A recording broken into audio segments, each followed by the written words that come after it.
In the past, as a leader, you were deemed to have to be perfect.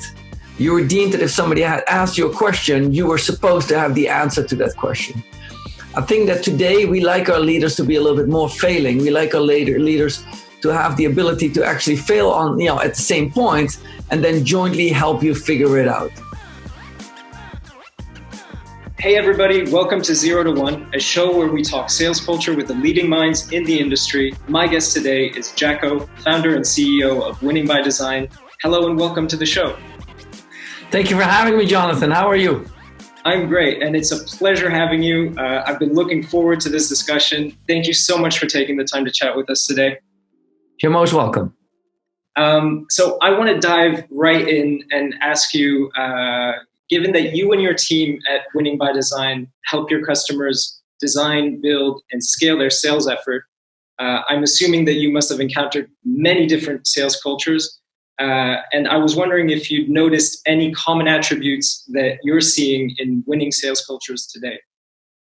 I think that, not necessarily that they're hard to dissect. I think that what is the common sales culture, what seems to be wrong is that we always seem to be thinking that the alpha culture is the only culture. The extrovert, the talker, the job owner, as they call that, no. And I believe that is not the case. I believe that most people can be a sales professional if they choose to do so. And whether you're an introvert, an extrovert, doesn't really matter. Okay.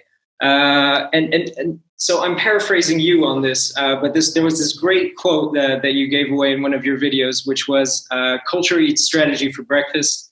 And that's our starting point as well with this show, is that we believe sales culture can really make or break your success as an organization. What's your take on that? It's not my quote. It is a renowned quote from someone else. But what the quote means, if you look at culture, what does it really mean? Culture is something that you'll be doing when nobody else is watching. As a runner, you train yourself. And as a competitive runner, you train yourself, and often that includes runs in the hills. And you can take shortcuts. You can start walking halfway. You can do whatever you want. You're all by yourself. But it is during those moments that you develop, the fortitude in order to train properly, to take the long road, to take the steeper run, to not stop, to not give up. That is part of a culture, but it's not visible to the eye that is watching you during the race. It is what happens years and months before the race ever occurred, before the cameras and the spotlight, the quota, and the numbers are on you. That's when culture gets cultivated. And so as a sales leader, what does it take to set that kind of winning culture in your team and make sure that they are having that right behavior, even if you're not watching?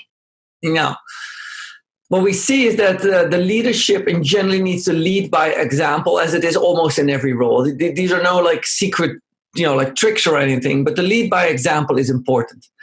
I think that there is a change in that leading by example, where in the past as a leader, you were deemed to have to be perfect. You were deemed that if somebody had asked you a question, you were supposed to have the answer to that question. I think that today we like our leaders to be a little bit more failing. We like our leaders to have the ability to actually fail on, at the same point and then jointly help you figure it out. The leaders are less supposed to know it and more supposed to dare to coach you to help you to figure out how to do it.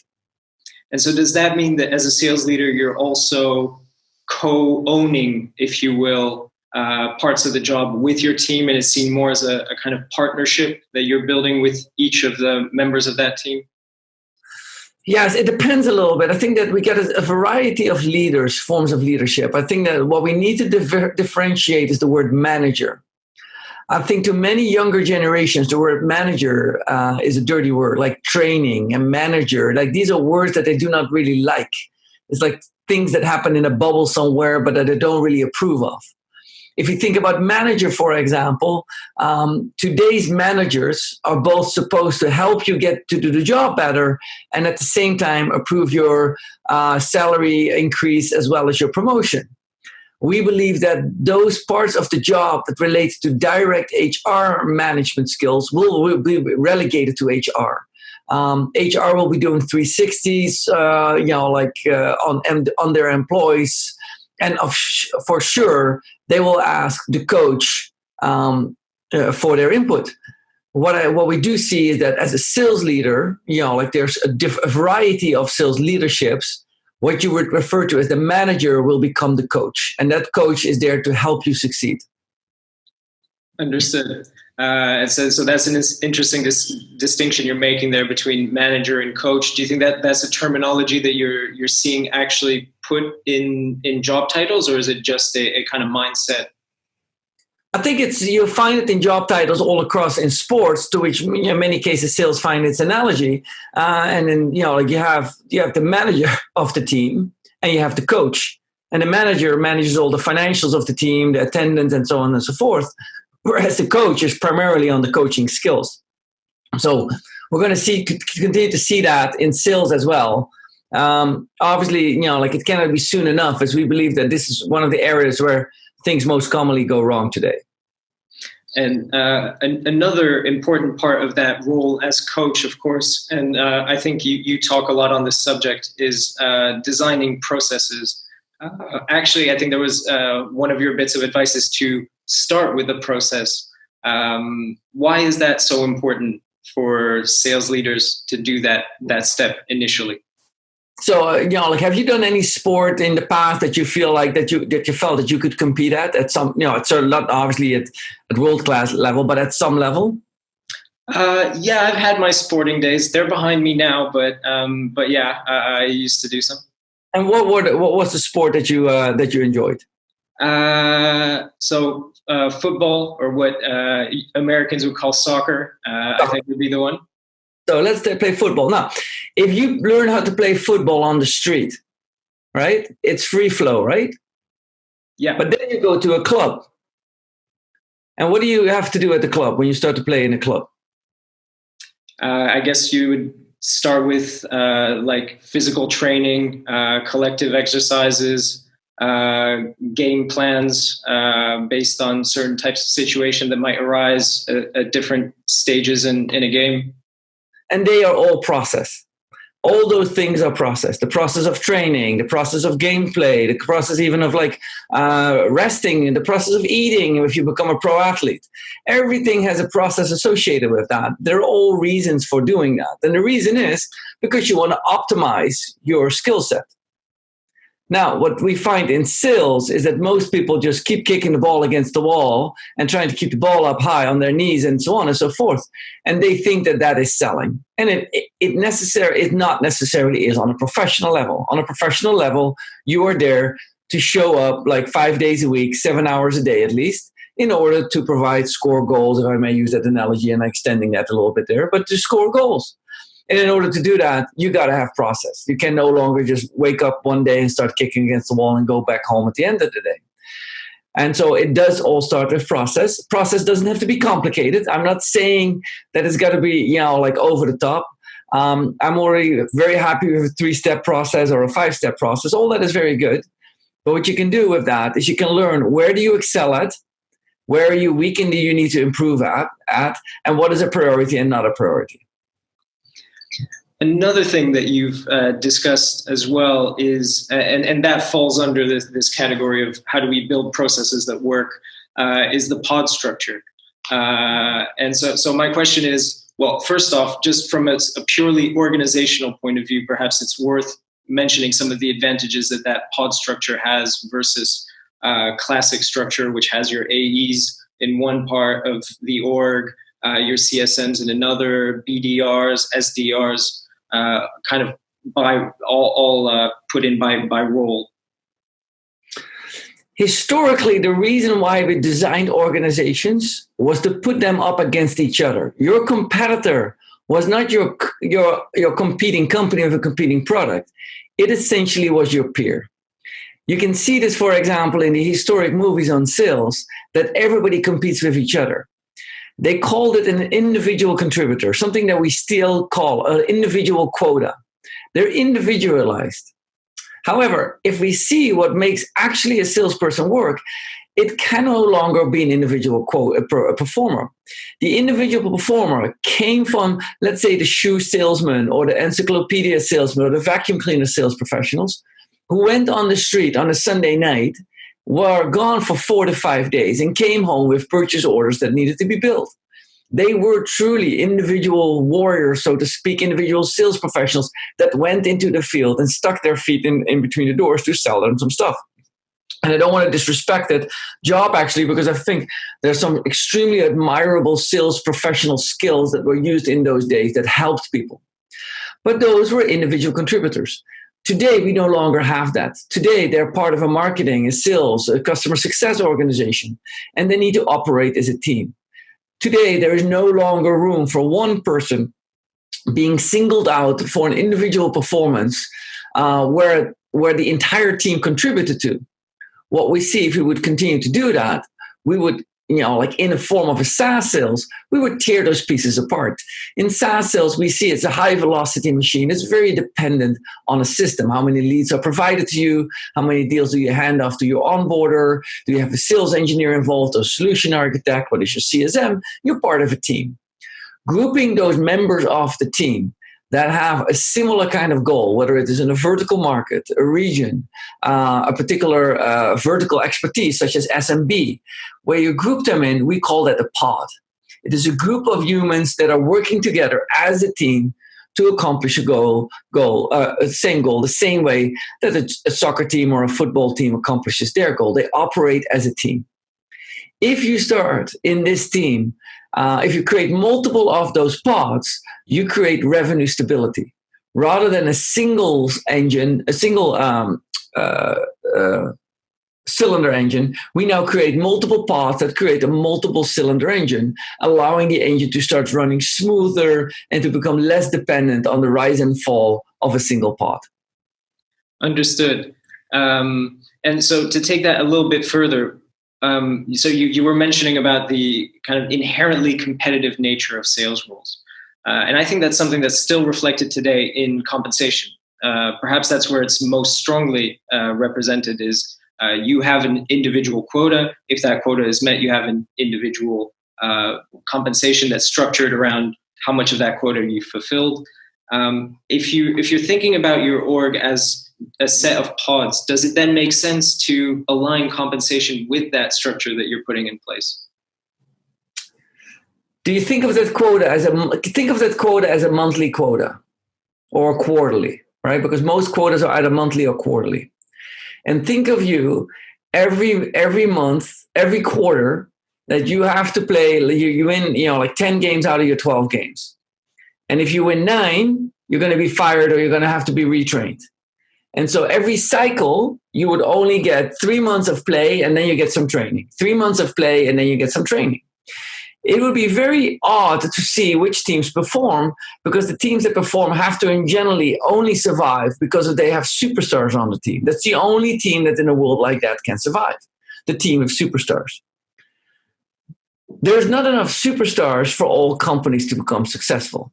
However, as we've seen in sports, there is commonly, and in soccer, there's a number of clubs. My home club, Ajax, is one of those examples where the system is more important than the individual performer. And those companies who pursue the system and the process are able to consistently perform, maybe not every year, but every 3 to 4 years or something like that. Manchester United, Bayern Munich, Barcelona, Real Madrid, they're all teams that have persistently performed because of the system they implemented over time. In this system, it is the system which is ultimately, or the process, that is the superstar that allows us to make everybody who comes in give an equal chance to succeed. You can also see sometimes in these systems, it is the superstar that can actually disrupt it. It is a superstar culture that can disrupt it. And it's not uncommon that you see those heroes, like they become very vocal and they demand the ball more, they demand to score more goals. Yet when you pull them out, the team actually keeps performing very well. Ideally, like you have a Ronaldo or of some sorts who are actually superstars who can perform in the system. That is the ideal scenario. Gotcha. So what's interesting as well with the pod view is that you're actually creating a holistic view of your sales cycle, which in SaaS doesn't end with closing a contract. And so I'm curious about, whether that's something that sales teams today should be looking more into, is looking at the whole life cycle of the customer and optimizing that entire journey to ensure better revenue. Okay, let me ask you, because I didn't answer your previous questions correctly, because your previous question addressed the culture of compensation. What I find in that culture of compensation, if we provide a single person with a lion's share of the gains and the benefits, we are actually disrupting the team more than we can think of. And today's culture is even more so than ever before. If I would give you a stack of money and say, this is the amount of wealth that you've created for the company, I'm going to share this with you, although it was part of your team effort, you will not take a picture of it. If you go back 10, 20 years ago, sales professionals showed their wealth with watches and cars and everything. It was quite the suits. Everything displayed how successful they were. That was an indication of how good they were, and we accepted that. Today, that would be considered a faux pas. We would not like it when they do that. We would not like it when people openly demonstrate, how much money and wealth they have. It goes against the culture of the modern human being.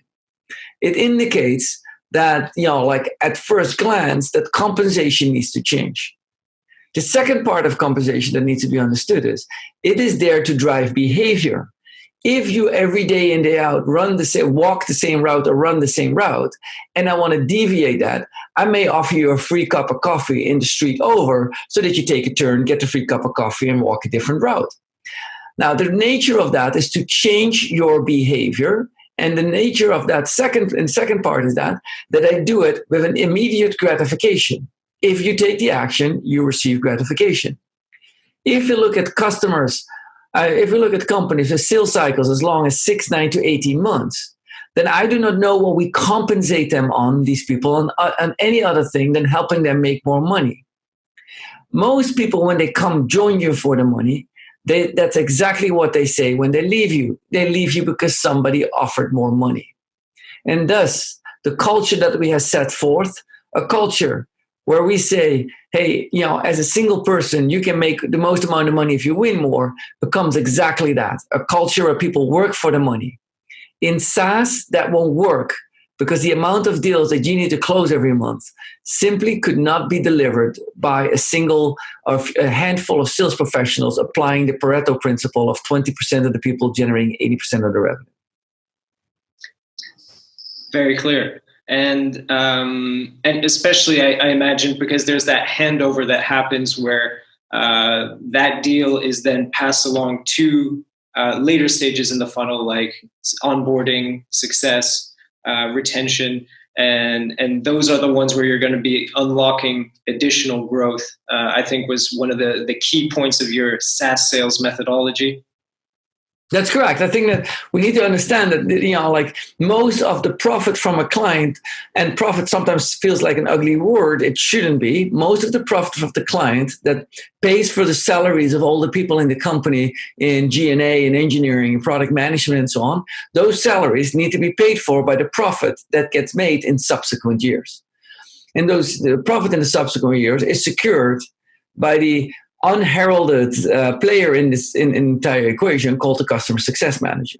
And so we believe that the customer success manager is an equal part of the entire success factor that the business constitutes, and not just a sales professional. I'm not saying the sales profession is less needed. I'm just saying everybody plays an equal role, the same way that the striker and a midfielder and a defender have an equal role to play on a successful soccer team. And so what we're actually seeing a lot in teams today is this new job title called Chief Revenue Officer, which a lot of times will encompass sales and success. What's your take on that? Because is that an adequate reflection of the methodology that you kind of advocate? It will be similar to calling a coach a chief goal scoring officer. A chief revenue officer points out as if revenue is the most important. Revenue is the byproduct of customer success. And so I believe that, it is still a signal to the world of an alpha dominated role where revenue is the almighty. Revenue is not the almighty. It is profit that is, if you want to look at the company's, business, it is profit that in generally rules. And so chief revenue officer is primarily a title to re-indicate, to put an alpha on top of the VP of sales role and make sure that the head of customer success does not take over that responsibility, in my opinion. Would we call it chief customer success officer and we would have sales report into that, then clearly the head of CS would be in a more prominent role. So chief revenue officer is simply an indication to pull customer success once again back under the VP of sales position, and use revenue as a common denominator.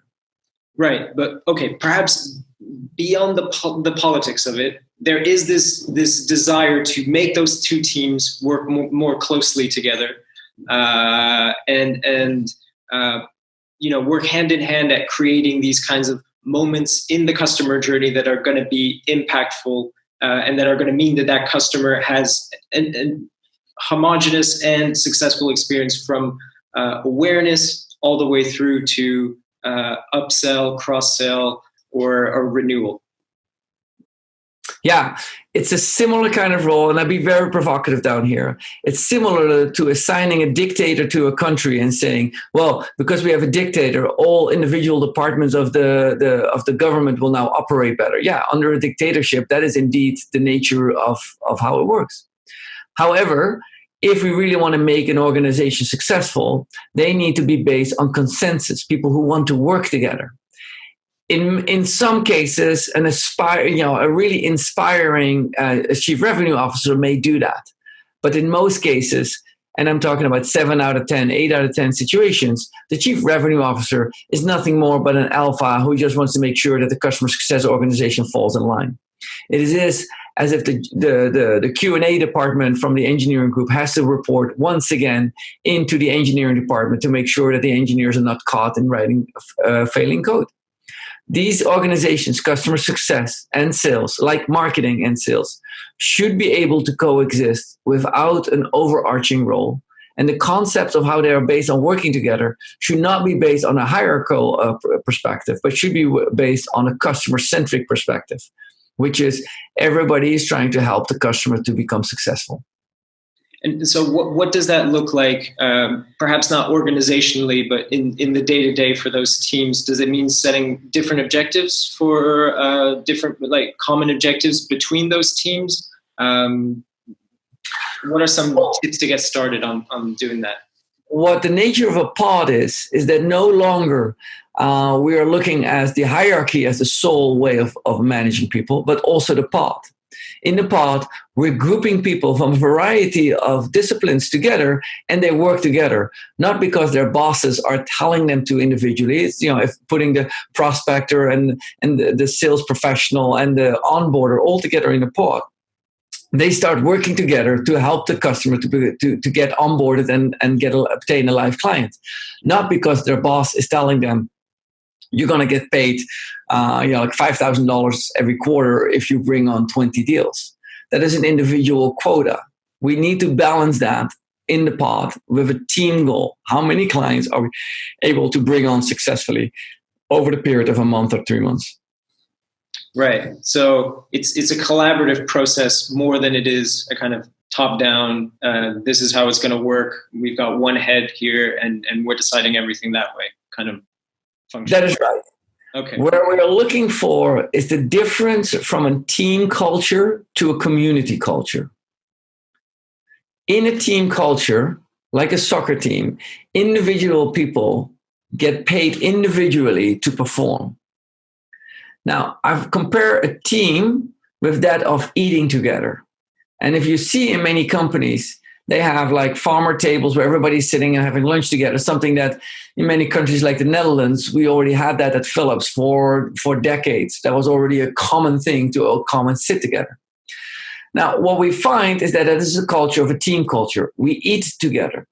However, If we create a community culture, we're no longer just eating together, but we're sharing food.